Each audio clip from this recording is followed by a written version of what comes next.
Welcome to the Superhero Bibliophiles podcast. This is a companion to the Superhero Cinephiles podcast where we talk about comic books and graphic novels. And today I am joined by a returning guest, and that's Logan Crowley. Logan, how you doing today?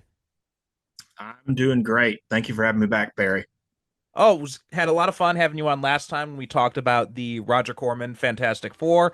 So, looking forward to diving into this with you. But before we dive into that, why don't you remind people who you are, what you do? Okay, so I'm Logan Crowley. I'm on the Single Bound podcast, which is a podcast me and my wife have just started, where we're kind of reviewing comic books as single issues.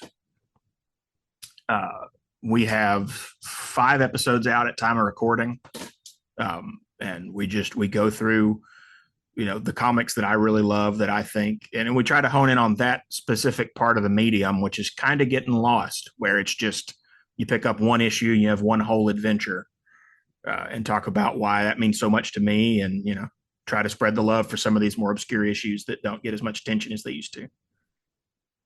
Very cool. So I've been hearing your ads on our mutual appreciative show, Digging for Kryptonite. And so how's the response been so far to the show? It's pretty mild so far, but we're also not, we're not putting a ton of money into advertising or anything. Yeah. It's definitely more of a hobby at this point, and the numbers kind of show that. But we've got 21 followers now, so if you had asked me 2 years ago if I thought 21 people would want to hear anything I have to say about comic books, I wouldn't have gone that high. So I'm counting it as a win. Very cool. And you're doing it with your wife. Is this the first time she's reading these issues for the most part? Some of them yes, some of them no. She's a comic reader too. I got her into it, but we've been together about 11 years now. So at this point, she's got a lot of issues under her belt. So some of them we're revisiting, and she covers, but then some of them are, older books from the 60s that aren't necessarily the first comic you'd hand somebody, especially not on a first or second date. Hmm. So what's some of the stuff you guys have covered so far? So far, our first episode was Fantastic Four, Volume 3, number 60, which is the first issue of the Wade and Wieringo run. And basically we're kind of interchanging right now because I'm a huge Superman fan, but I know that it can't just be a Superman show or we'll run out of material eventually. So we're kind of doing one for one, where we do a Superman issue, we do a not Superman issue. So Fantastic Four was the first one, then Superman Peace on Earth, then Amazing Spider-Man number 3, which is the first appearance of Doc Ock. Then we did Man of Steel number 5, which is the first post-crisis Bizarro, and that one just went up today. And our next episodes are going to be, if anybody's listening to this and wants to, read ahead, our next episodes that we already have recorded but aren't posted yet are going to be Batman Annual number 2, which was actually our first fan suggestion was that one, first and only. So this will be proof to anybody who wants to send one in. The gate is wide open right now. It will not get lost in the inbox. Then we're doing Action Comics 775, and the Spirit number 75 from the Kitchen Sink run, and that's as far ahead as we've gotten so far. Okay. Well, by the time people listen to this, because we are recording this way in advance, so by the time people listen to this, those episodes will already be out, and probably a bunch more too, because what we're recording now, we're basically recording now for the fall, so we should be fine. But I wouldn't bet on it. Between the last episode and this one, I got struck by lightning, so there's been some really? delays. Yeah. Oh wow! Oh my Yeah. God! I'm Are you fine. okay? I'm Okay. totally okay. Yeah. I'm a land surveyor, and I was in a metal gazebo, uh, drawing the gazebo actually, so I could put it on a plats, like a map for those that don't know land surveying. And it was a really bad storm, and the gazebo got struck, and I got electrocuted, but Oh I'm wow! totally fine. But I just said that to say that sometimes you don't know what's going to delay your podcast. Yeah, yeah. That's definitely a first I've heard as far as podcast delay excuses. Yeah. But I'm glad you're okay. Wow. That's a shocking way to begin this episode, pun intended. Um, I'm a dad. I gotta pull out the dad jokes from time to time. Absolutely. Yeah. But anyway, but you mentioned Batman Annual #2. What was special about that issue? I'm not very up to date on Batman Annuals. So that one was the fan suggestion. And honestly, that was one that I probably would never have read if somebody hadn't written it in.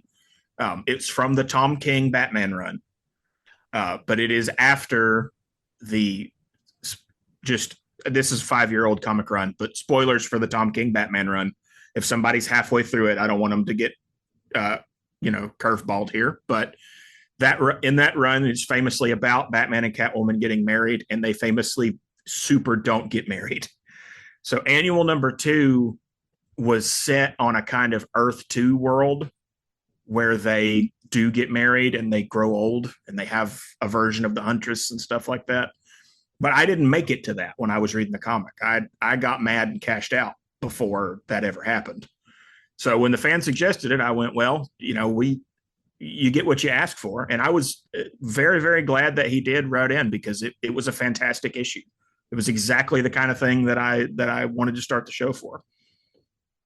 Can't recommend it Okay. enough, and you don't have to read anything else to get it. Very cool. Very cool. All right, awesome. So we like to talk about what kind of stuff is grabbing our attention lately. So anything that's been interesting you that's not necessarily for your podcast? Gosh. Well, the trouble with that is at time of recording, Superman just came out. And that is where I personally have spent all of the autism points on my character sheet is on Superman. So as far as stuff that's not applicable to the podcast, no, I'm rewatching the animated series. I'm reading my way through the Triangle era. Um, gosh, yeah. So that's pretty much been my entire. Anytime I'm off work, that's what I'm doing. Yeah, I saw it as well. Got to see it opening night, and I talked about it on a previous episode a little bit. And I'd also recorded a quick reaction on the feed. So, but yeah, I loved it. Had a great time. We were talking a little bit off mic about it beforehand, and so much fun. Such a great movie. I'm looking forward to seeing it again, but I probably won't get the opportunity to until it comes out on home video. Um, but for my part, I'd started watching the Jaws 50th anniversary documentary that they have on here in Japan. It's on Disney Plus. I think it is in other places too, or maybe it's on Hulu. But it's like a look back on Jaws 50 years later, and it's really cool. It's some stuff I already knew about. Like they talk about all the problems they had with the animatronic shark and how the salt water was basically completely corrosive to it. But also some stuff I didn't realize. Like I didn't know that the vast majority of people in the movie were actual people from Martha's Vineyard and not, professional actors. So like Oh, really? I didn't know that either. yeah. Yes, like the town meeting scene, like pretty much all those people there, except for like the mayor and Chief Brody, and Quint, they're pretty much all just local people there, and a lot of that dialogue is completely ad-libbed. So I thought that was really interesting, and that um, really helps explain why that movie feels as authentic as it does. Oh, yeah. But also some other stuff I didn't know too, like the novel it was based on. Like I'd heard about it before about how that in the novel there's this uh there's a mafia element that is forcing the mayor to keep the beaches open, which is completely absent from the movie. But also so I knew that part, but also Peter Benchley, the writer, he apparently he couldn't think of a title for it, and like they were getting like right up to the publication date, and he was still trying to think of a title, like him and his wife and his parents.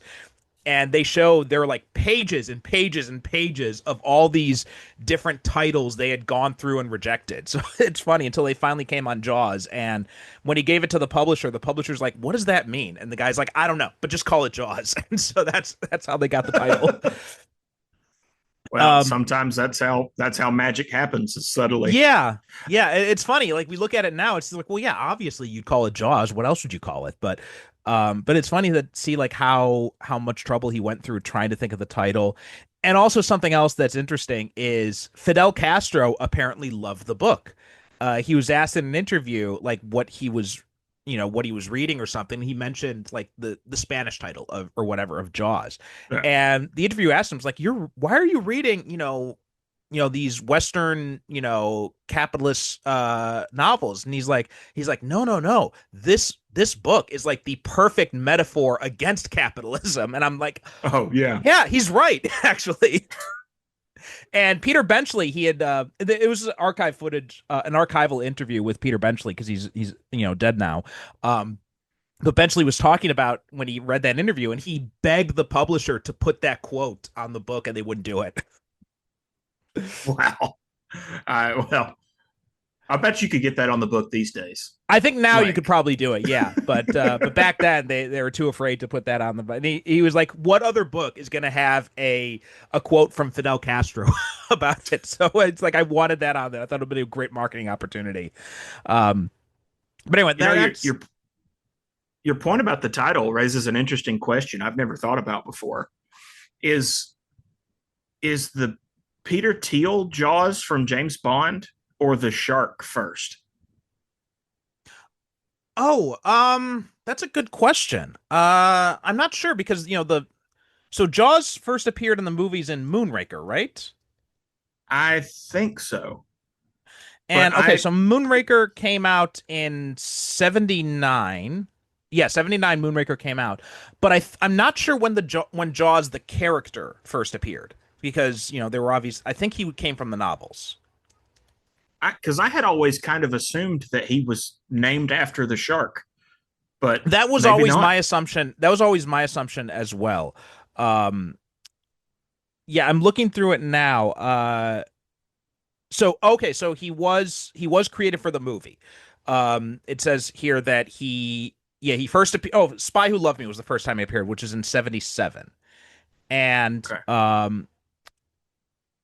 So yeah, the yeah, the sharks got initial him by two script, years. yeah, so I think they got the idea from the shark. It doesn't say specifically, I don't think here that they got it from the shark, but I think obviously that would make sense. Yeah. But It's sort of apparently like he that was whole inspired. thing. Yeah, he was Go ahead. inspired by a character named Saul Horowitz. That was the character in the Spy Who Loved Me novel, and he had steel Hmm. cap teeth. But they called him Jaws in the movie. Oh yeah. Well, talk it. That's one of the best, movie from book adaptation changes ever. Then, because Yeah, I absolutely. can you imagine calling that monster Horowitz? No. Like,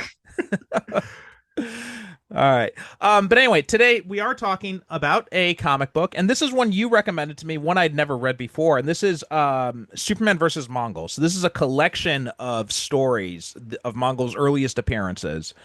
So the issues that are in this are The Key That Unlocked Chaos from DC Comics Presents number 27, War World from number 28, A Universe Torn Asunder from DC Comics Presents number 36.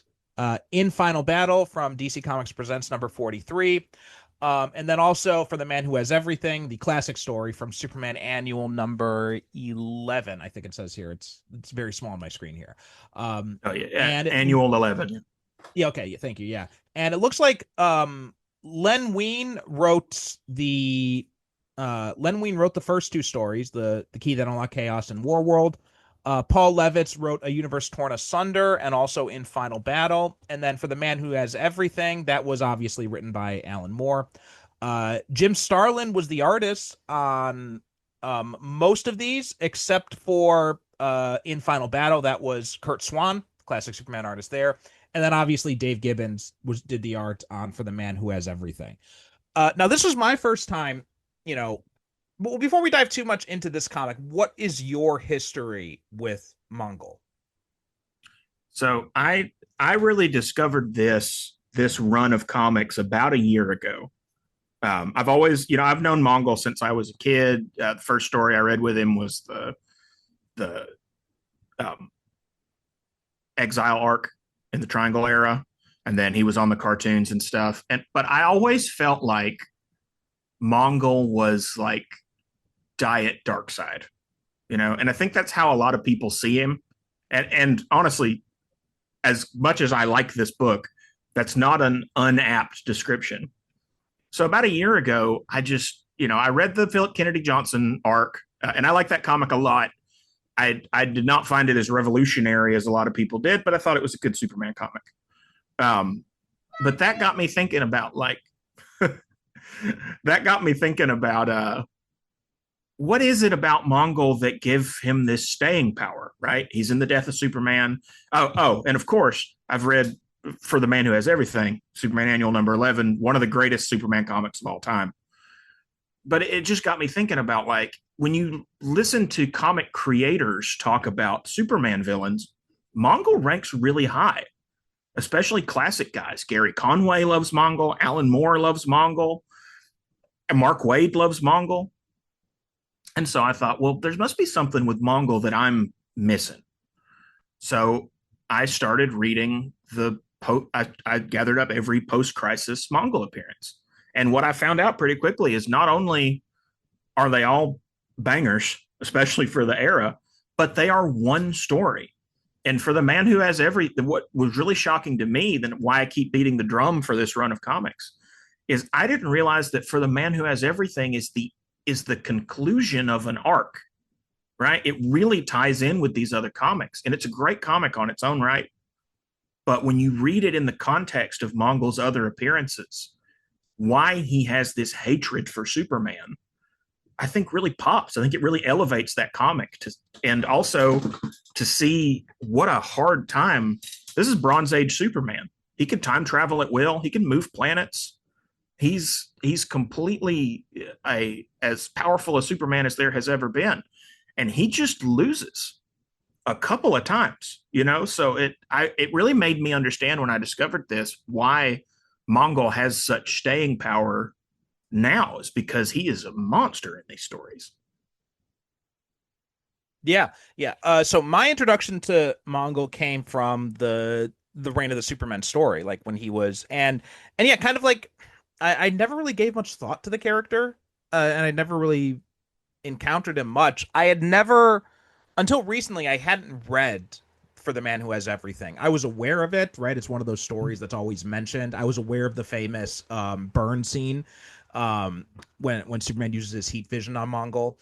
So I was aware of it, and I knew Mongol was in it, but I never really had any sort of I'd never experienced it directly until the Justice League Unlimited episode, and that was the first time seeing that story play out, which is a great adaptation. Although the one exception is the burn scene. I feel like they completely played that the wrong way from how I read that scene.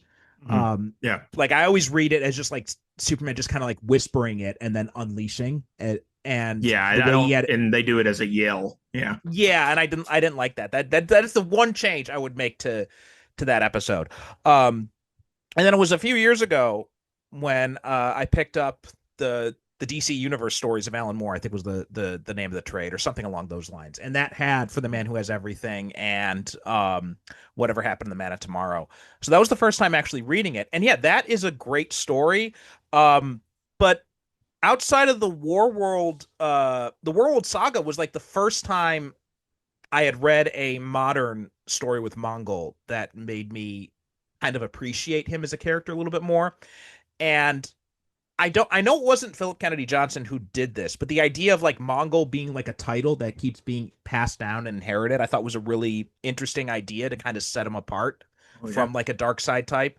Do you know where that idea came from? I think I think it might have been, was it Bendis's run or was it somewhere else? So I think PKJ gets credit for expanding it out. It sort of happens by accident because what happens with it is they include, I think the biggest stumbling block that ever happened with Mongol is including him in Return of Superman, which is one of my favorite comic stories ever. But he is featured in that comic as sort of a lummox who is being forced into things by Cyborg Superman. And going back and reading these stories, I really see how his, I know aura is a really overused word right now, but he had an aura in those earlier comics that he loses after that. And then they let Parallax kill him. But because he was so beloved to the people who grew up with these comics, they wanted him back. So they brought in Mongul's son Mongul in the I believe it's in the Loeb Kelly era.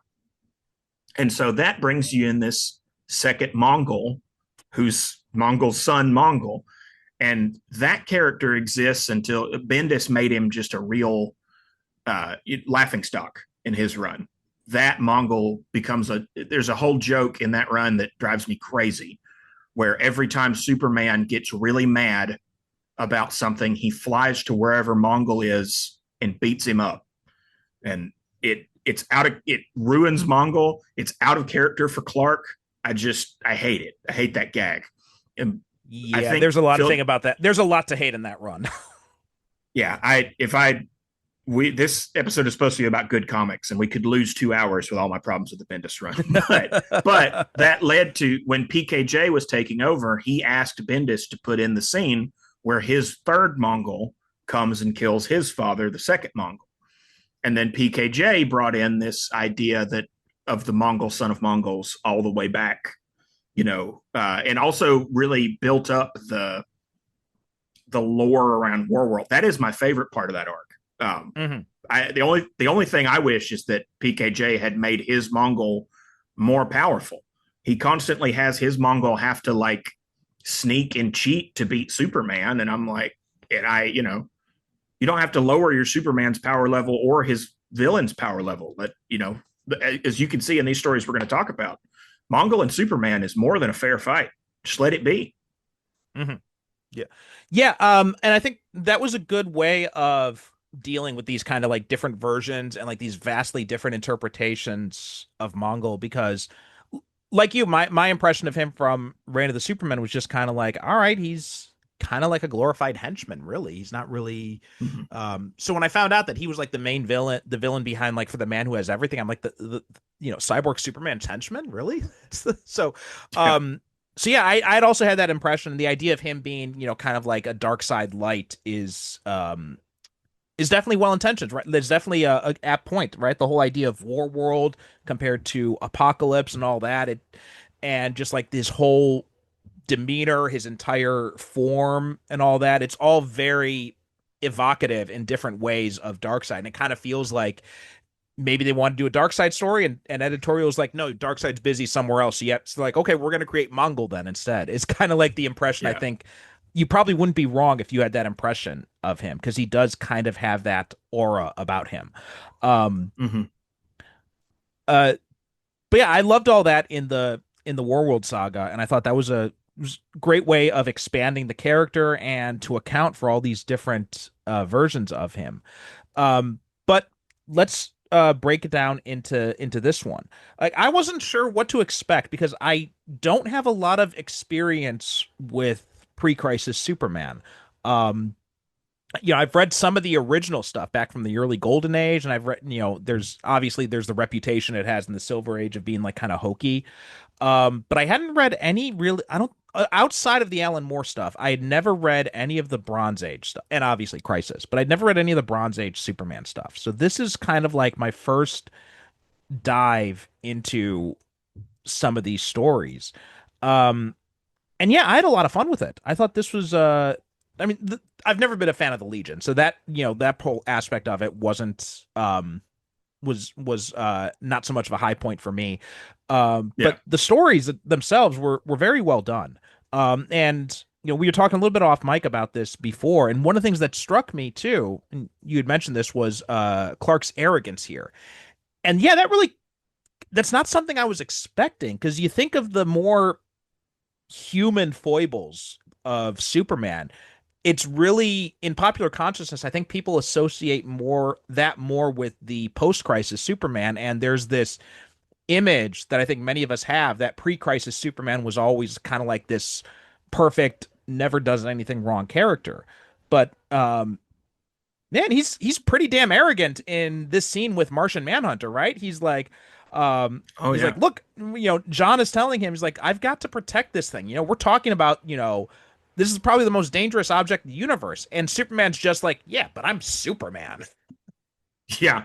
Yeah. Well, he really, he, and it builds. We talked a little bit off mic too. There is an issue that is not in this trade that really ought to be, because the arrogance part of it finishes that arc, and explains why Superman feels that way.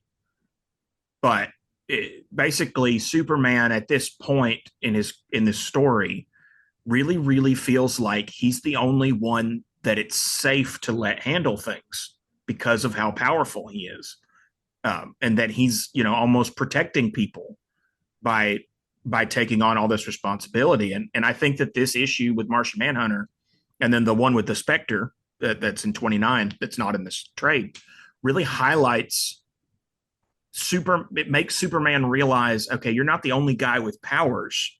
And even if you're trying to protect people, if you're shoving people out of the way and not letting them help you, you're gonna fumble. Mm-hmm. And that's when I read this the first time, I was floored. I mean, Superman just makes a mistake, screws up, and loses at the end. No two Mm-hmm. ways about it.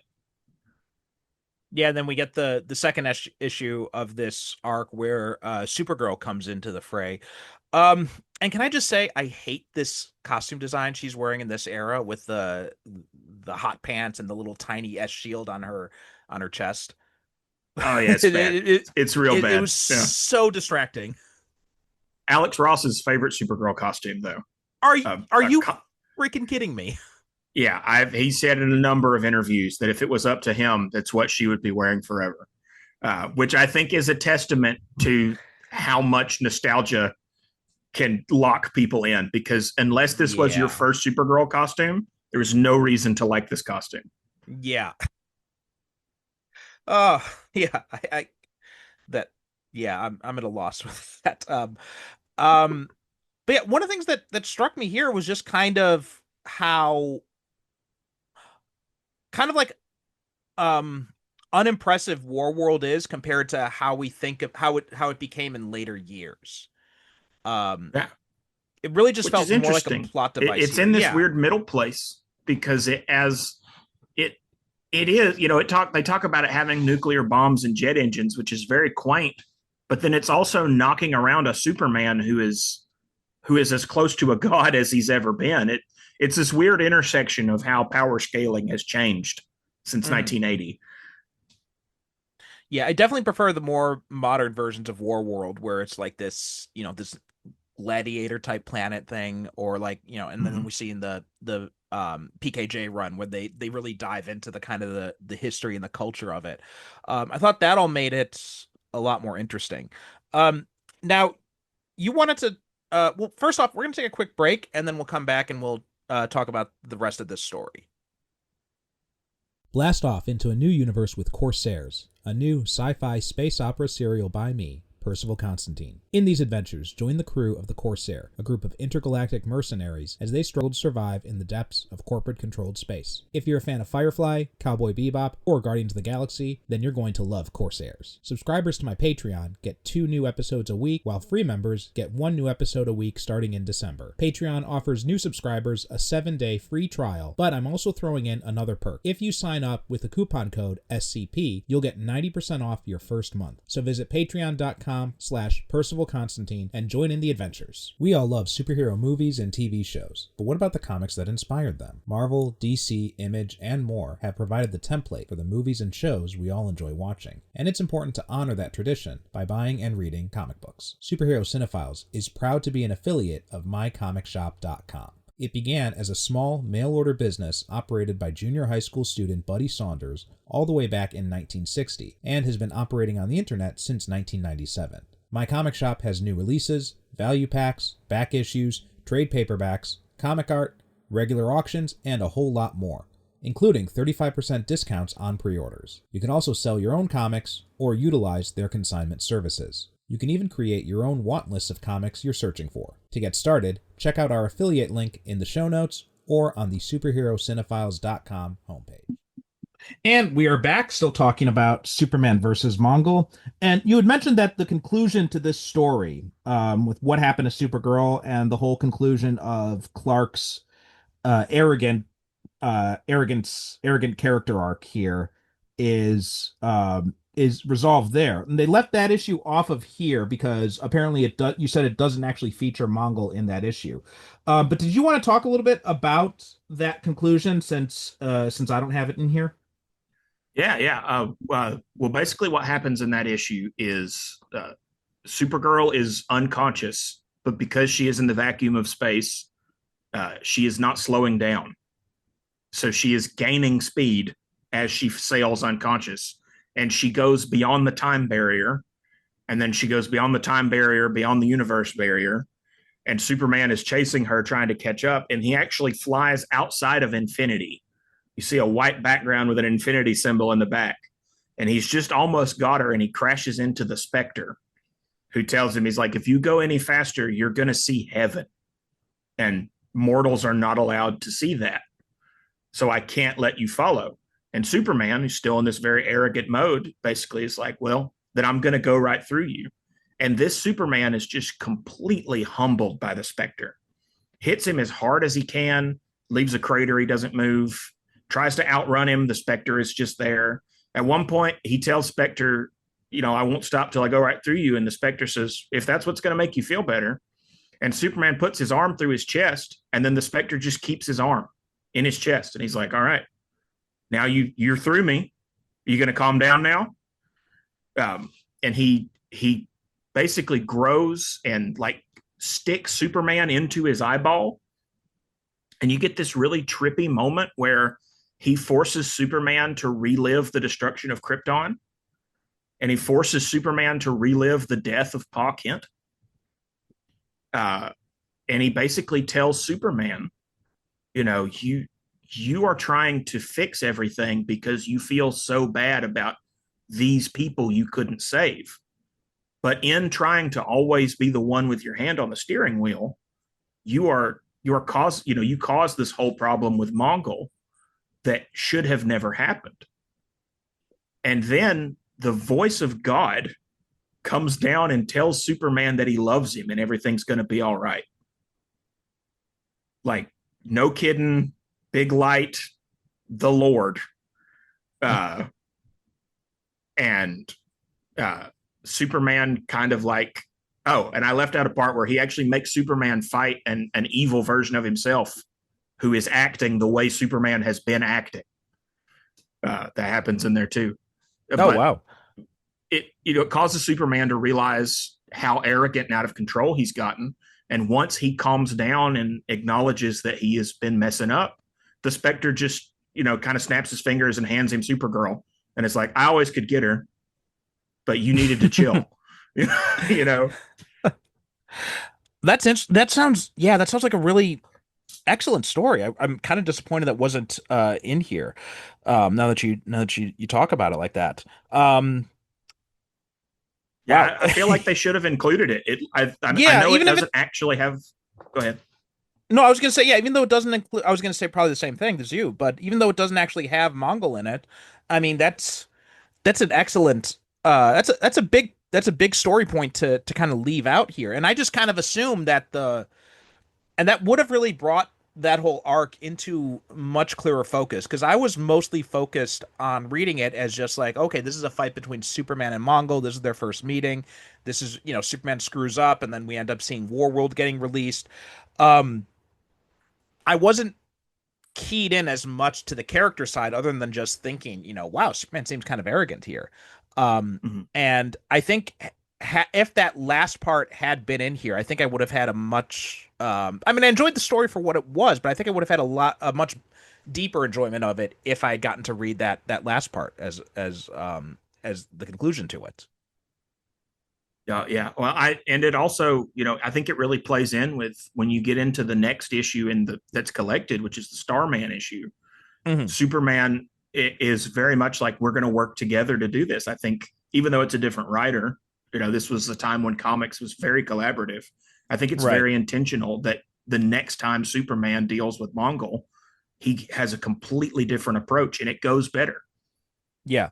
But Yeah, it was about a I year think that later, less than a year later, because this DC Comics Presents number 28 came out in December of 1980, and then 36, which the Starman one, is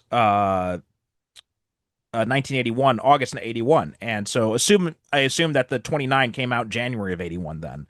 Um, so, and yeah, you had Len Wein did those first ones, then Paul Levitz did the Starman one. So that would make a lot of sense, that they were picking off of what the other was doing, especially because these were both in the same title, right? DC Comics Presents. So, oh yeah. Well, and I one think of the things that that, also oh, go sorry, ahead. go ahead. You finish no, you go ahead. Well, I was just going to say, I think also that it is important to what I think gave Mongul the staying power that modern readers like myself didn't or don't get. Is how often, especially in Silver and Bronze Age Superman, does he have a villain that he has to work with other people or he's going to lose?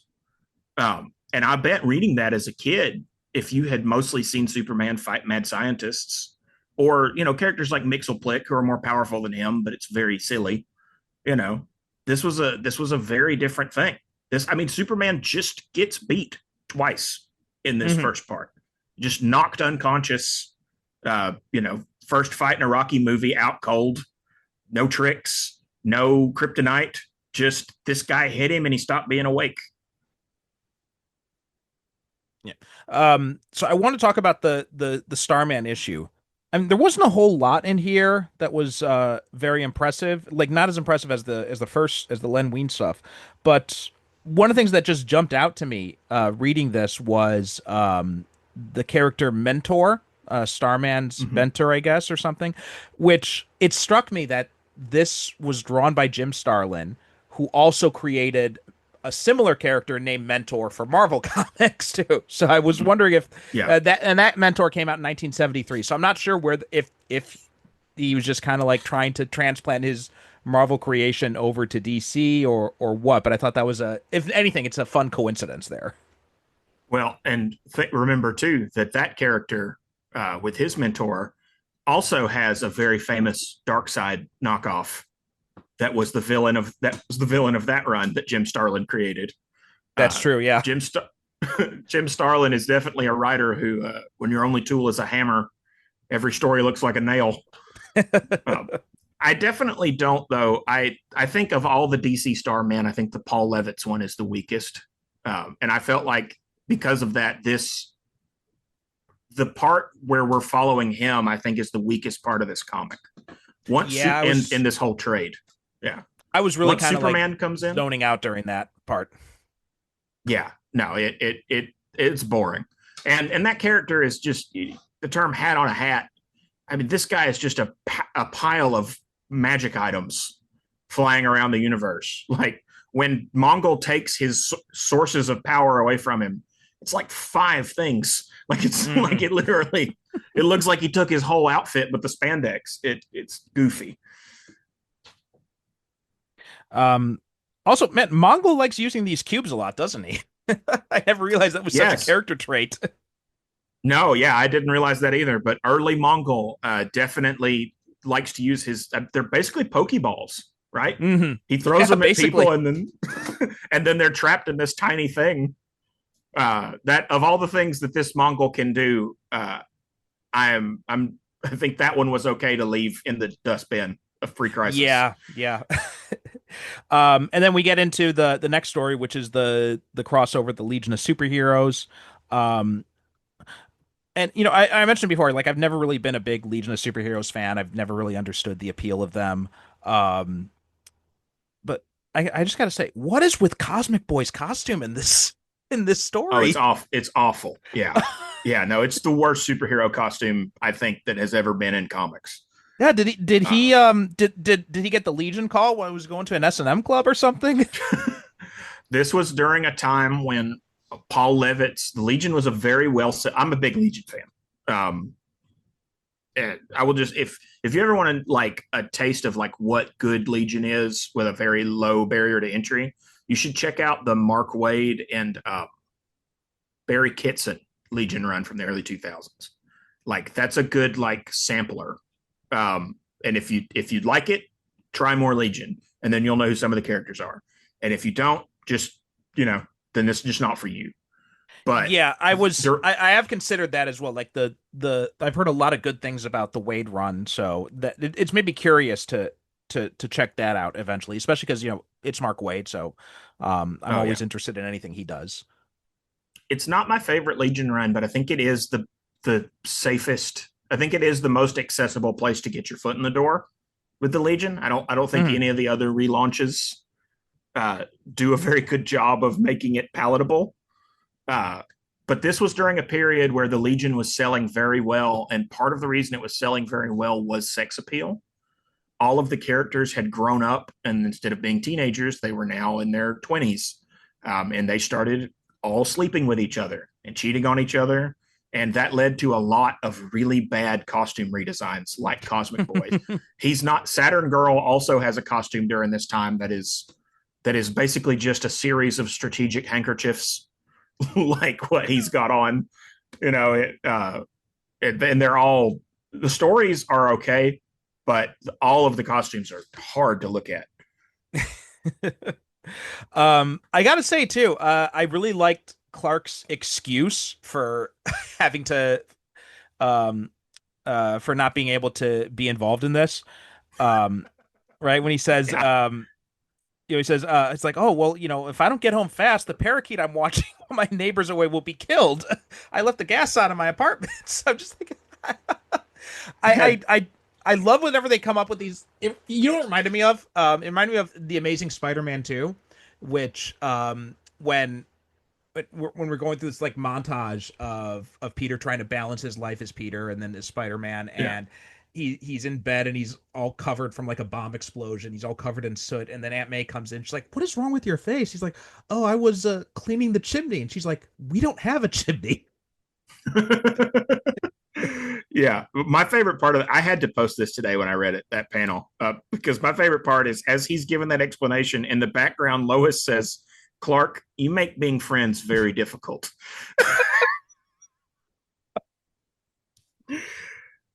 And this is that, like, in general, the bumbling comedy source Clark is not my platonic ideal for Superman. But I will say that especially in the Bronze Age, you get some just absolutely wonderful jokes Hmm. out of that I get why people like it so much. And sometimes I do. I mean, I think Christopher Reeve is a testament to what that idea was like at this time in the comics. In this moment of I have to get home or a parakeet will die. I think the thing is, I think that kind of stuff plays better on the comic page than it does in live action. So I Mm-hmm. think that's why we can look at the like when I look at Christopher with Clark's Reeves's Clark Kent, I feel like it's a little bit too over the top. But if I was Mm-hmm. reading that in the comic page, I think it would come off a lot better. So that's an example of something that I think didn't translate as well from the page to the screen. Whereas my personal take on Clark Kent is I like him better as like the ultimate wallflower, like the person nobody notices in the room. I thought Brandon Routh played Mm-hmm. that perfectly. Like what he did with him was basically what I think of as Clark Kent. He's this guy who's just kind of there in the corner, and you never really kind of realize it's like, oh yeah, hey Clark, I didn't see you there. Oh yeah. And I think we only got like a smidgen of it, but I think Corin Sweat's Clark Kent really nails that too. I know like the Yeah. monotone kind of voice he speaks in, the way that he doesn't put there's nothing in his hair, like Hmm. uh I thought that was a really clever way to do it. Yeah, absolutely. Um, what other things did you like about this Legion two-parter? I think, yeah, two-parter. Oh, my favorite thing about it is the Kurt Swan art. Kurt Swan is an artist who, for a long time, I thought I didn't like Kurt Swan because I'd only seen very early Kurt Swan. Hmm. And in the 50s and the 60s, I'm not always the biggest fan of Kurt Swan. But by the time you get into the Bronze Age, like where I really started to notice that I loved his art was around like uh, the Kryptonite Nevermore art and stuff like that. And there is just such a classic, clean look to his art that I, even with the bad costumes, I felt like the art in this book just popped. Like Mongul is using a sun eater as his muscle in this story. And some of those panels when the Legion is flying into the Sun Eater's guts, and it's like this like tubes of clouds and lightning, and it looks very claustrophobic and scary, and cosmic horror. Mm. And the way he draws Mongul, um, I don't think Kurt Swan ever drew Darkseid. I could be wrong, but this felt like kind of a nice, in place of gift, because his Mongul is terrifying with the Hmm. black eyes with white pupils, and he's so much bigger than Superman. And he's proportioned more kind of gorilla like. He's got like longer arms and a longer abdomen and shorter legs. I mean, he really doesn't he feels like a very imposing force. Right. He's even got like kind of like jagged teeth in some panels as well. Yeah. Yeah. Yeah. Yeah. No, And that, yeah, Kurt Swan's art here is definitely a highlight. Um, Also, like, it stood out to me. I don't know why, but something about the way he draws Lois too. I really kind of dug his depiction of Lois in her brief appearances here. oh yeah, she looks beautiful. Well, and he'd had, by this point, he had been one of the main artists on, uh, they had a rotating stable on uh, Superman's gal Lois Lane. Hmm. I feel so bad right now. I'm forgetting the main artist on that book had like the most German name you can think of. And any other time right now, it would hop right out of my mouth, but I'm not getting it right now. But Kurt Swan had a lot of experience drawing Lois and Lana in the 50s and 60s when romance comics were outselling superhero comics. Hmm. And that was part of it that I think you can really see here. His Lois is just beautiful. Yeah, yeah. And you'd mentioned the Sun Eater too. I was surprised to see the Sun Eater pop up here because I always assumed that was something that, I mean, I don't know why I did because it's obviously Morrison's always pulling stuff from the Silver Age, but I had always assumed that the Sun Eater felt like something he came up with in All Star Superman, right? The baby Sun Eater Yeah.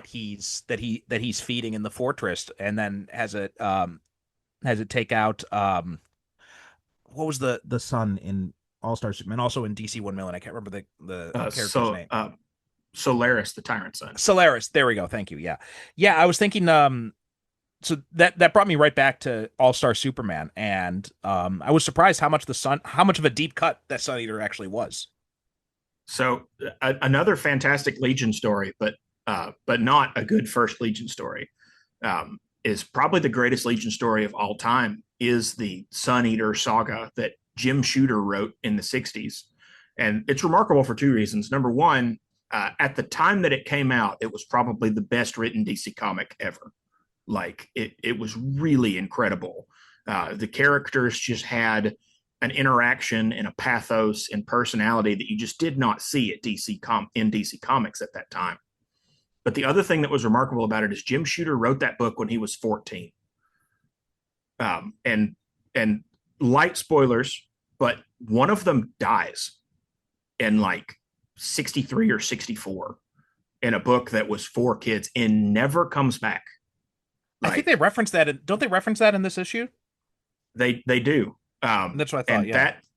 that is a comic that it's pretty hard hitting for its era on its own. When you realize that the writer was 14, Hmm. it's just remarkable, and lets you see why Jim Shooter was able to climb the ranks of power that he was.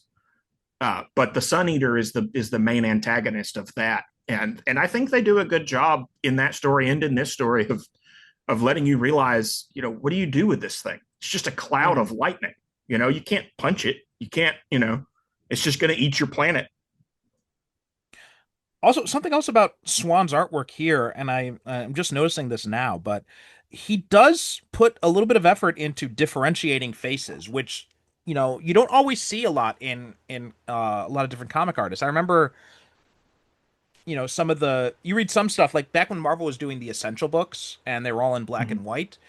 It in some cases it was kind of hard to tell some of the characters apart because you really needed the coloring to kind of differentiate them. Um, but in this you get like slightly different variations in the character facial expressions and the facial structures I noticed too, and even like how he draws Clark Kent is just a little bit different from how he draws Superman, so he does make a conscious effort into differentiating the two. I thought that was a nice little touch as well. Yeah, oh, and that's definitely more of a. This is when I was talking about how I think Kurt Schwan really improved as his career went. That's an example of something that really changed. I think Neil Adams coming into the office. Like, I'm not saying that Neil taught Kurt Schwan anything because that would be ridiculous. Kurt Schwan is a legend, but I think that it made Kurt Schwan step up his game. You know, of Mm. like what he thought, he needed to do. But that No, his Legion stuff is really good for that reason of being, most of the time the Legion just looks like they have different costumes and hair colors, and other than that are a row of Ken dolls. mhm. Yeah, and that makes a lot of sense about Neil Adams because you had these artists coming in the 70s and then into the 80s as well, who had had a bit more classical training, right? They had a bit more focus on like, more like art school type training, like, studying anatomy and things like that in ways that probably wasn't as much of a priority when Kurt Swan was coming up. So you could definitely see that new style coming in would definitely force artists to kind of up their game to certain extents. Oh Um, yeah. and then we get into the classic for the man who has everything. I mean, I'm not sure how much actually needs to be said about this story because I feel like everything that needs to be said about it has been said. Um, but one thing I noticed here that I didn't notice, I think I've only read the story one time before, but one thing I noticed this time around was right at the beginning when Batman and Robin arrive at the fortress and they meet Wonder Woman there. Um, First off, this is the Jason Todd Wonder Woman. This is the first time he's meeting Wonder Diana, and this he she says to them, he's left the door open for us. Let's get inside before you two freeze. And then Robin remarks, like, before us two freeze, dressed like that, talking about Wonder Woman's outfit, which is funny in two ways. First off, the fact that Robin's not really wearing anything that much more than No, she yeah. is. This is hot pants and pixie boots Robin here we're talking. But Right. also, there's a dick joke in here. Like There Batman looks is. at Robin and he's like, think clean thoughts, chum. And he's looking down and then he turns away and he smirks and then Robin looks embarrassed. I'm like, Yeah. Yeah. No, it's hilarious. yeah. And one of my things about this story that I think was kind of, I don't know. I understand why they were doing it the way they did in Justice League Unlimited, but I think that one of the things about this story is it is such a pre-crisis story in that this is Mhm. a Superman who is very much tied to his Kryptonian heritage in a way that post-crisis Superman isn't as much. Whereas the Justice League Unlimited Superman, that was the post-crisis version. So, I mean, I always thought if you were going to do a new adaptation of this story, it might almost make more sense for his ideal life to be like with Lois or something like that, or if you're dealing in a or something along those lines, right? In the Yeah. post-crisis realm, it doesn't feel like it fits as much when his perfect life is on Krypton still. Well, and they do. I think that's why they made a couple of minor changes. Like in this comic, he's a geologist. Hmm. In the cartoon adaptation, he's a farmer. And the wife that he is married to is voiced by Dana Delaney, same actress who voices Lois, and the elder Jor-El definitely has sort of aged into a blend of himself and Pa Kent. Hmm. So they tried to do little touches like that, but that is the one that is kind of the weakness I think of this comic through modern eyes is like that Superman's my favorite hero, but that very Krypton dependent Superman is not my favorite version of the character. Yeah. I think having him as focused on his demised homeworld as he used to be is so morbid and off-putting and really makes him such a tragic character that can't seem to live in the modern world and a lot of people really love Bronze Age Superman, but I have a couple of beefs with that depiction. And one of them is like how sad if he has time off, he's not playing with crypto or greeting people. A lot of times he's going to the fortress to be in Kryptonian holograms and stuff like that. Um, and I just not my ideal Superman. And that's really my Yeah. only beef with this comic. No, yeah, I definitely co-sign that. Like, I don't go as far as John Byrne and saying that the pre-crisis Superman is an ungrateful little shit or anything like that, or thinking that like all adopted kids or immigrants who have a tie to their origins are ungrateful. Like, fuck John Byrne for so many reasons, but You but know, though, while I do agree with, I mean, fuck John Byrne for so many reasons, but I will say that when he talks about pre-crisis Superman being ungrateful, I have an issue of Superboy that I read a couple months ago where he refers to Martha and Jonathan as foster mom and foster dad the whole time. And I don't oh mean wow. like he says that they're that. He says like foster dad, get into the general store Oh wow. and stuff like that. Like it's very, if John Byrne was reading stuff like that, it is you do kind of, and I'm not saying people shouldn't be in touch with their heritage, but you do kind of want Mhm. to throttle him. Like No, that's a fair point. That is definitely a fair point. Yeah, I don't want it to be like that, but I think there is a balance to be struck between yeah, these two versions of Superman. And I think that the post Burn, I think the post Crisis versions have done a pretty good job of finding that balance between them. oh yeah, I mean, just calling out. You know, by the time you guys listen to this, the movie will be out for a while, have been out for a while, but just fair warning, I am going to say some things about James Gunn's Superman. So if you don't want to hear that, skip ahead a little bit if you haven't seen the movie. But one of the things that I was at first, I went on kind of a journey in the movie, like when they had him, you know, being obsessed with this message from his parents and everything like that. At first, I'm just like, all right, here we go again. It's the thing that all the Superman movies do, where he's more focused on the Kryptonian thing, where he almost views Jor-El as more of his more of his father than he does Jonathan. And I'm not a fan of like downplaying the role of the Kents, as my late co-host Derek Ferguson used to say. The greatest superheroes in the DC universe are Jonathan and Martha Kent. Um, I like and I that. think that's a really yeah, and I think that's a really great way of looking at it. But then, we see that but then Gunn flips it, right? When Superman goes to the farm and he has that talk with Jonathan about, and I mentioned this, that I've got some issues with the whole idea that of the extended message that Luthor uncovers, and I still think that there's more to that story that's going to be coming, but I didn't like the way it came off in this movie but I did like that we did shift the emphasis, and it felt almost Mhm. like Gunn was making a meta commentary about how this is where the emphasis has always been, but now we are shifting it back over to the Kents, where it's really where it Right. has evolved to be in more modern depictions.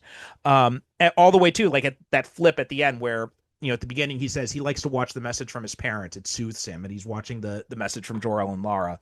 But at the end they say like he likes to watch the video of his parents, it soothes him, and it's all the home movies from Jonathan and Martha raising him. So I love that touch that he did, and I feel like that does a good job of showing that balance where it's not Right. all one or the other. He has to have some sort of balance. Like most people who come from two different worlds, who are the product of two different worlds, you're going to have a balance of things there. It's not all going to be, maybe you go through phases where it's one or the Yeah. other, but it's not going to be that all the time. There is this mixture that comes into play. That's my favorite thing about that new movie, though. I mean, I can't express enough. I grew up in Georgia. Um, I am, I have a Southern accent. I had a stronger Southern accent, like growing up. Um, and so one of the things that I've always identified with about Superman is I know what it's like to live in a very rural place and feel kind of alien from your culture. Um, but your really good parents are your lifeline. Like that, I Mm-hmm. wasn't adopted, but that was definitely when I was a kid. You know, home was where I was the most comfortable, right? Because I had really good folks. So that part of the movie and the fact that Gunn made them older, overweight, he brought them as down to earth as you can get it, and the fact that they live in a renovated double wide trailer, I that's what my parents live in, right? That's what most of the people I know in a farming community live in. It looks I like the didn't even pick houses. up on that. Oh wow, that's a good point. Yeah. And it's stuff like that. The fact that like I recognize the Adirondack chairs on their porch. They're plastic chairs you can get at Home Depot. Everybody has them here because they don't break down in the humidity. Like so much stuff like that, that when the payoff of that comes, and I can't even tell you the last time I was watching a movie and characters with a thick rural accent turned out to be the moral heart of the story, that they weren't stupid or like that accent is so often shorthand for being ignorant or corrupt. And I do understand why. But when it got to that part of the movie and I realized that Pa was the moral compass of this movie, was where Superman's goodness came from, it just means so much to me. Yeah. So you had mentioned something off mic, and I want to let you go off on this about and I picked up on this too, about the politics of this issue, which this issue is it's paradoxically both not relevant to Superman, but also super relevant to the time period we're in right now. So it's Oh kind of yeah. weird thing. Like we were talking about with the whole Kryptonian angle of stuff like that. That doesn't fit so much with the more modern version of Superman, but the political aspects of what's happening in this fantasy version of Krypton are very much real in what we're dealing with now. And you brought this up, so I want to hand the mic over to you and let you talk a little bit about that first, and then I'll jump in after. Well, it's just so wild to me that there are so many things about this that feel like they were written in response to the Unite the Right rally in Virginia. Forgive me, it's a really obvious name and it's not coming to my tongue right now what everybody collectively calls that. But with as Dave Chappelle calls them, the Tiki Torch Whites marching down the street saying, "You will not replace us." Charlottesville. That's what it was. Charlottesville. Thank you. Yeah. I was like, when you said that, I had forgot. I had a brain fart too, and I was having trouble remembering it. Yeah, it's Kurt. Also, just Kurt Schaffenberger is the artist that I was thinking of earlier for the Lois Lane book. When I said had the most German name ever, I guess whatever block was in my brain just fell down a second when you said Charlottesville. But anyway, the fact like that scene is so Charlottesville, complete with even like, at that same time, there was all this fear on the other side of the aisle about these like spooky Antifa crowds that would attack you if they thought you were on the wrong side with like bike locks and glass and stuff like that. And in this story, Supergirl is set upon by people on the other side who know that she's related to Jor-El on this, very right-wing extremist side, and cut her up. Like, I'm right or wrong aside, I'm just saying the number of things in this issue that feel like they are exact parallels to the COVID era politics that we just went through is mind-boggling. But yeah, and two, like I think a lot of this was influenced by the politics that Moore was looking at the time, because this came out, what was it, 1986, I think it was? I think this was 84 or 85. It's just before Crisis on Infinite Earths. 85. Yeah, so it was 85. So that was, that was right after Reagan's reelection. Obviously, this is definitely the Thatcher area in the UK. So I think, and that was very much like, Reagan's did have that "Make America Great Again" slogan back then. People forget about that, or something. I think it was exactly "Make America Great Again," or "Make America Great," or something like that. Like, it wasn't, Trump didn't come up with that slogan. It was very much already out there. No, well, he's never come up with anything. Yeah, true. But this whole idea of like old Krypton and all this, and the sort of Row stuff, and Jor-El's speech here, right? Even wake up to the rot that infects your cities. Wake up to the carnage that is almost upon you. I once knew a Krypton that was noble and unspoiled, where proud towers rose up against an untainted sky, and now today I see that splendor threatened with destruction. I mean, if you say, the rot is infecting our cities, the carnage is upon us. Krypton, It used to be great. It used to be great. There were these big towers, biggest towers, the best towers, and the sky was beautiful and beautiful and so beautiful, so beautiful. And now it's all being destroyed. It's all going to shit. Like you could you rough up the language and it's basically Trump's bullshit. I've been to Krypton, and let me tell you, very lovely people on both sides. Yeah. But the line in this that is devastating to me is when Superman looks at his father and says, "Sometimes I think you wish the planet really blew up." Yeah. And that like that sort of toxic nostalgia that I think is in politics everywhere. I was about to say that we have in American politics, but I'll bet if we're seeing back it, to we're seeing it right now in Japan right now. Like it's happening everywhere. Well, if you read books from Rome, there are a lot of philosophers are like, Greece, that was when it was great.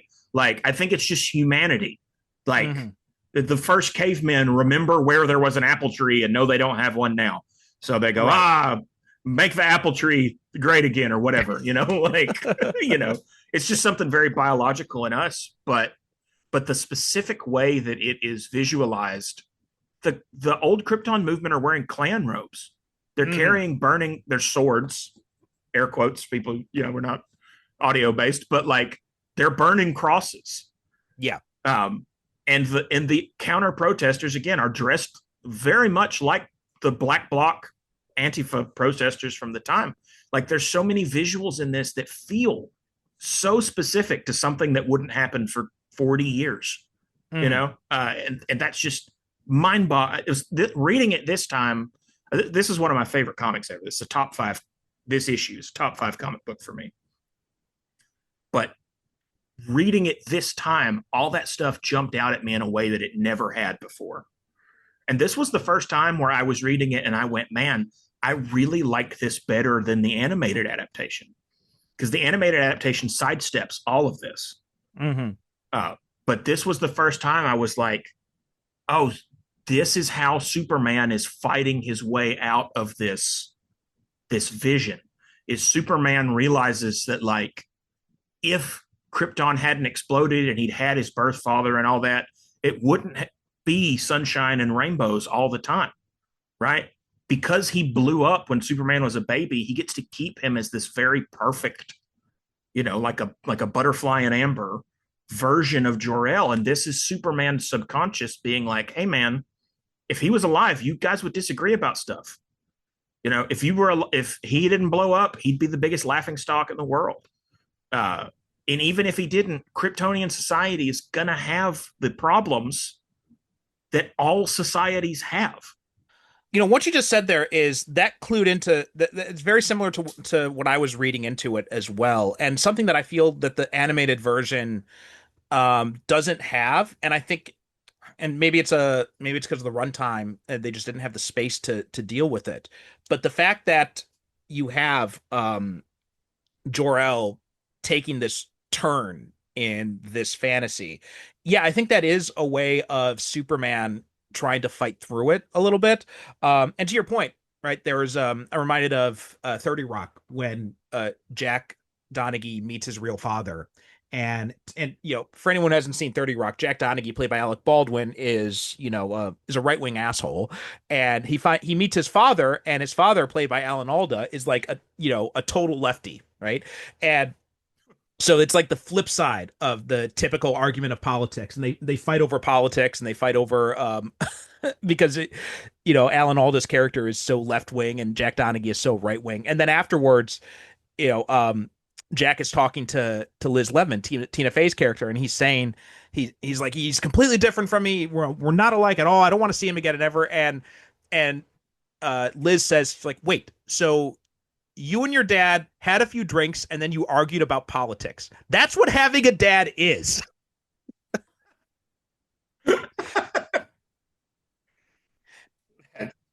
That makes me really want excuse me, I need to go hug my father. Yeah.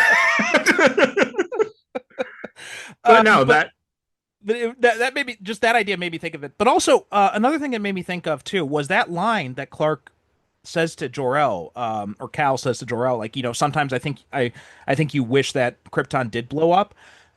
I clock that too, and I feel like that's kind of Clark's subconscious speaking to him, saying that in some ways you wouldn't be the man you are today if Krypton hadn't blown up. So yes, it Yeah. was a horrible tragedy, but there was something good that came out of it as well, and it feels like this is the Clark side of him. If we're going with the more of a post-crisis reading, right? This is the Clark side of him kind of pushing through and saying like, Jor-El's not all he was cracked up to be. Krypton wasn't this perfect society. And I feel like this is him saying, like, don't forget where you came from. And even though he's not a farmer in this, right, he is a geologist. He's working with the earth. And the fact that it ends in that crater where Kandor used to be, I feel like that's Right. because you think in a perfect world, wouldn't Kandor not have been taken? Wouldn't it have been restored somehow? So I feel Right. like this again is him trying to remind himself there's something else here, right? This is the key. The fact there's no Kandor here, like that, and the fact that you are here in this wide open plain that almost resembles farmland, right? I feel like that's again like another subtle way they're trying to hint at it.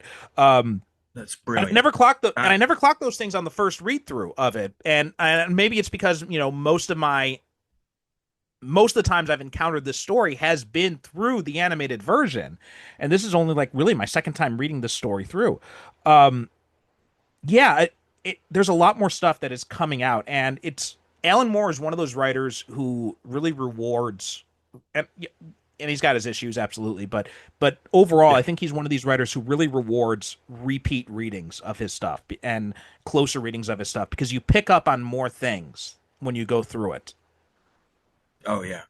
Well, the part I'll tell you the other thing, less on the politics side, but that has to be said about this is God. This is the way that Mongul is written in this.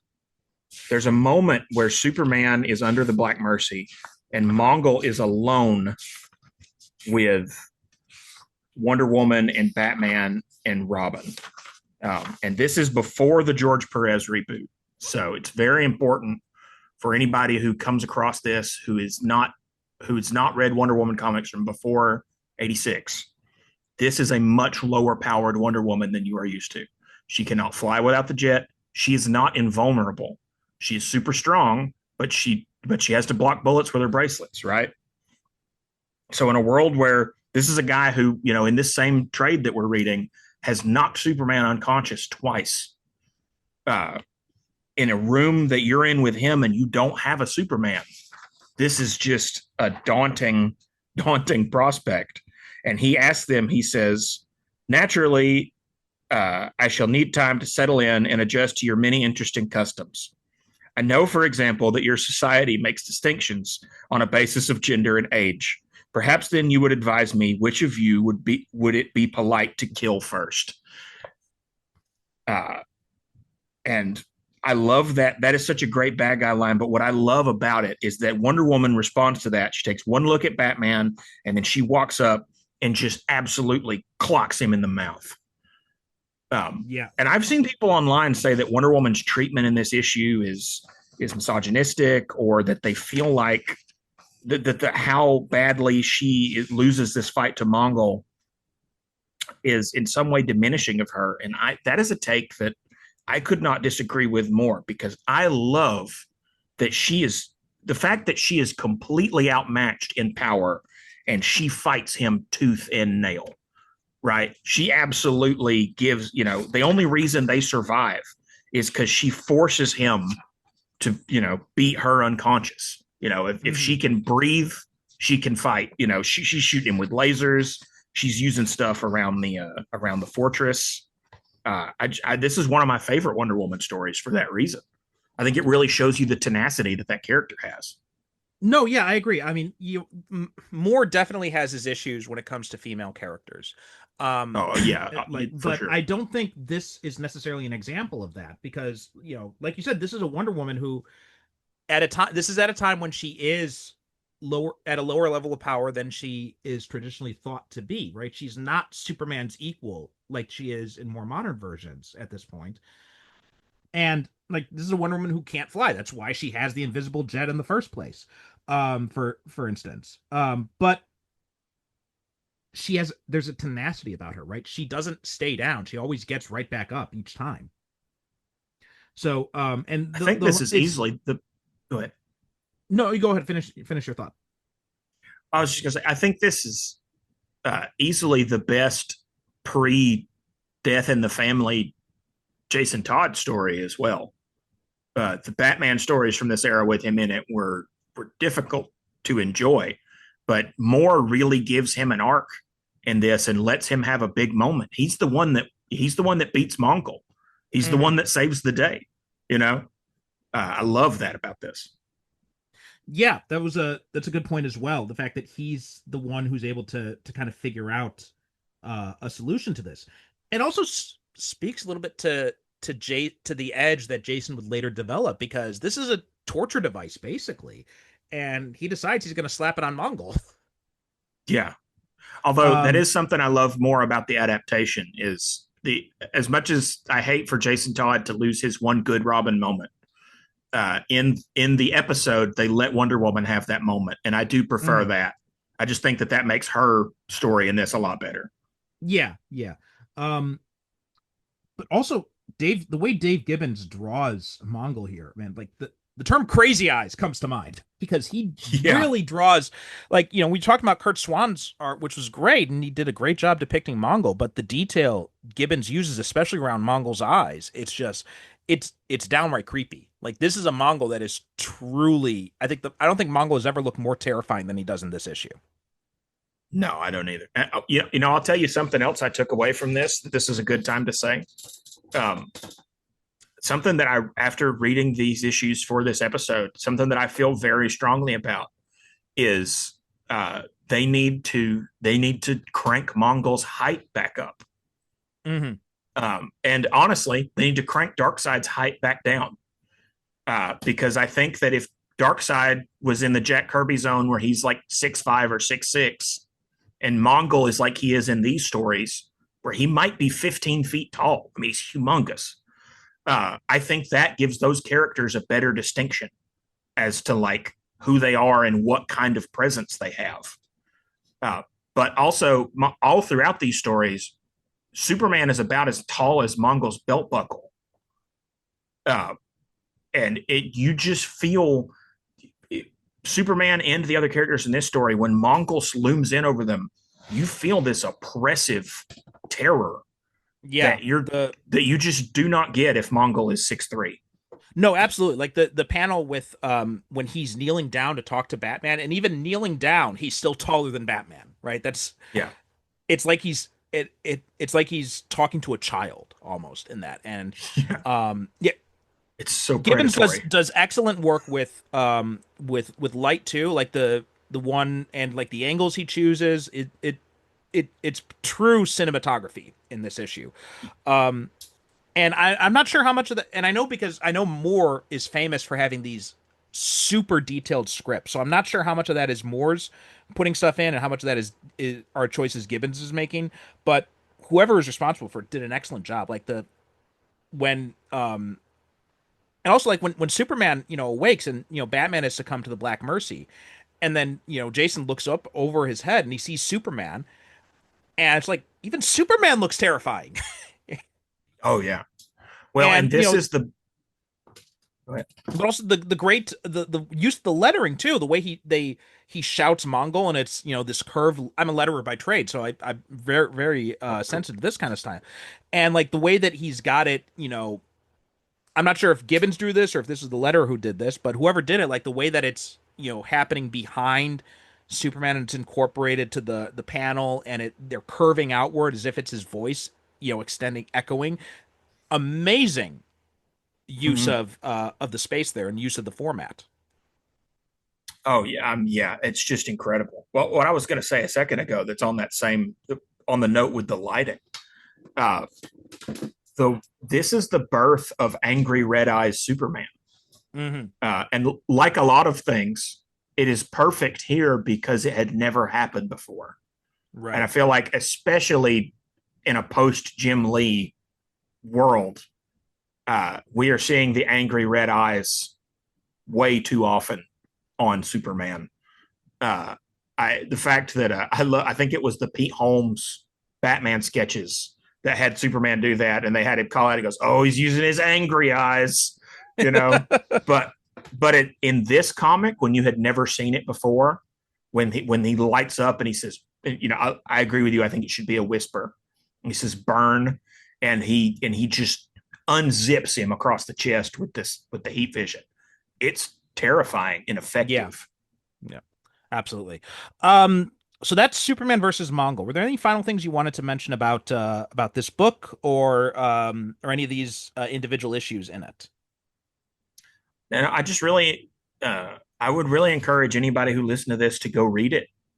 Even I don't think this is a story that suffers from spoilers that much. I think you can No. still get a lot out of this if you listen to this episode, and I think you will still enjoy it. There's not a lot of twists and turns, but the art throughout is exceptional, especially if you like superhero fights. These are some very well choreographed brawls in this comic, and I think that if you read this, make sure you grab DC Comics Presents 29 in the middle. But I think you will come away from this with a very different respect for Mongol and a different appreciation for this era of Superman. No, absolutely. And I was a little bit nervous going into this reading assignment because, like I said, I hadn't had much experience with Bronze Age Superman and a lot of these compilation trades, they can be a mixed bag, right? When it's not like Mm-hmm. a dedicated story arc or something like that. So when it's like, Superman versus Mongol or something like that, or like the greatest Batman Superman battles or team ups or anything like that, Yeah. you don't know how much of a mixed bag that can end up being, or how much of a disjointed reading experience it might be. But this was a really cohesive collection, and it was even with that missing issue, everything still flowed relatively well from chapter to chapter in here, and I really actually enjoyed um going through this. It did give me a better I don't know if I'd say new appreciation, because I think I had a newer appreciation from Mongol thanks to the Warworld saga, but it gave me maybe a better appreciation for his history, I should say, is a better way of putting it. And also it gave me a chance to re-experience For the Man Who Has Everything in a way that I hadn't experienced it in either the viewings I've seen of the animated series or in the one reading I had done of it before. So I was able to really kind of clue into it a little bit more and pick up a lot more things on it this time around. Um, so yeah, it is a fun collection. It's a surprisingly cohesive, and it's a nice taste of what the Bronze Age Superman is like. And I do have the Kryptonite Nevermore trade somewhere, so I do want to. I'm now more interested in checking that out as opposed to having that lower down on my reading list. I will warn you before you get into Kryptonite Nevermore that is a story that I enjoy more academically than for its own merits. That is a comic that famously it starts off great, and then partway through, the writer gets really mad and quits. That was Um, O'Neill, wasn't it? yeah, Denny O'Neill Yeah. hated even though the story is great, famously hated writing Superman. There's a foreword in my copy where I think it's Paul Levitz talks about Denny O'Neill literally throwing things around in the DC office, screaming, "How am I supposed to write a story about a character who can blow out the sun by listening hard?" um, and so it really, Kryptonite Nevermore is a story that starts very strong, but really goes off the rails. Having said that, um, Kurt Swan's art in that series is unparalleled. So while the story really does go off the rails, the art on the pages and Neil Adams' beautiful covers, I would say it's worth checking out. If you're interested in Bronze Age Superman stuff, though, I would go with the works of Elliot S. Maggin.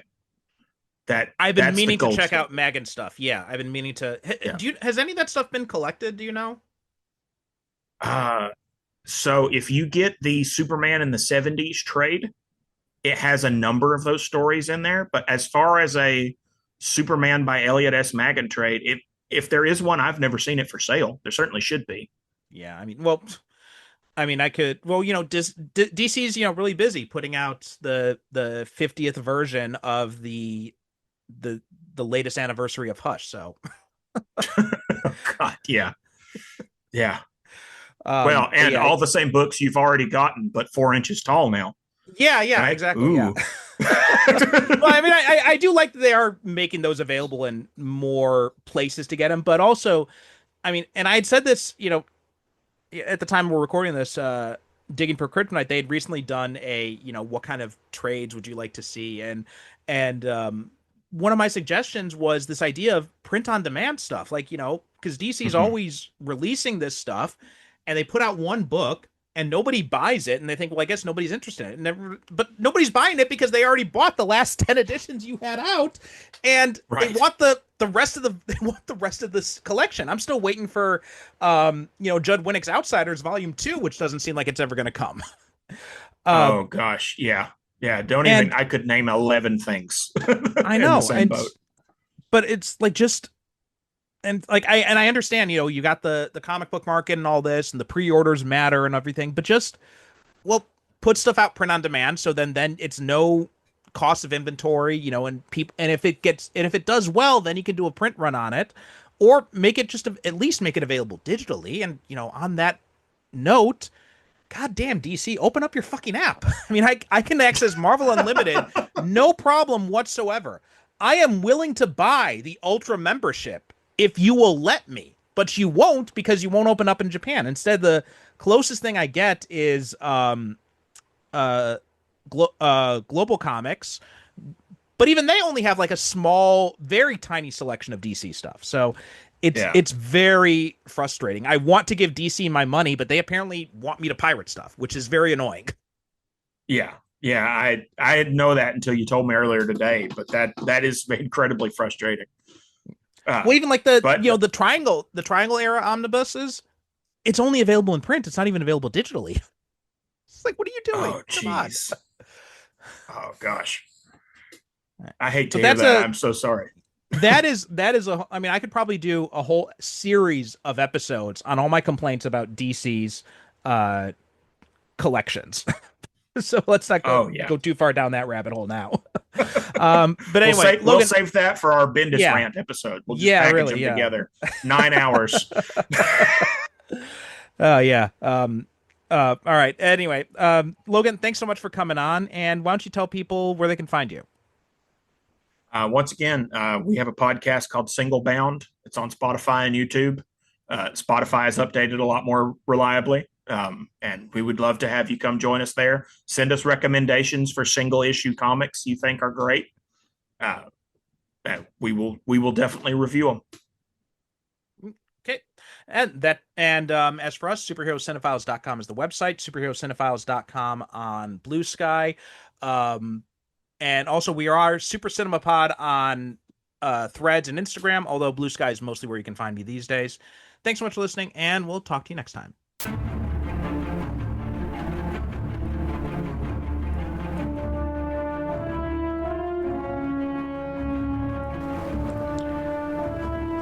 Thanks for listening to the Superhero Cinephiles podcast. Superhero Cinephiles is produced by me, Percival Constantine. The show is created by myself and the late, great Derek Ferguson, our host emeritus.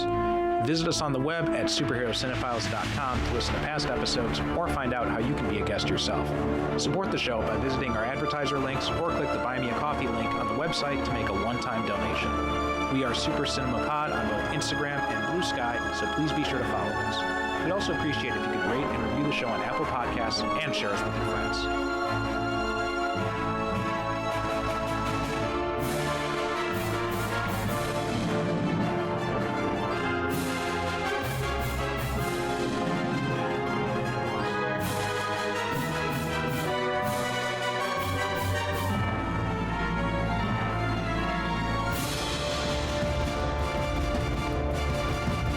Thank you for listening. And as always, good night, good evening. God bless.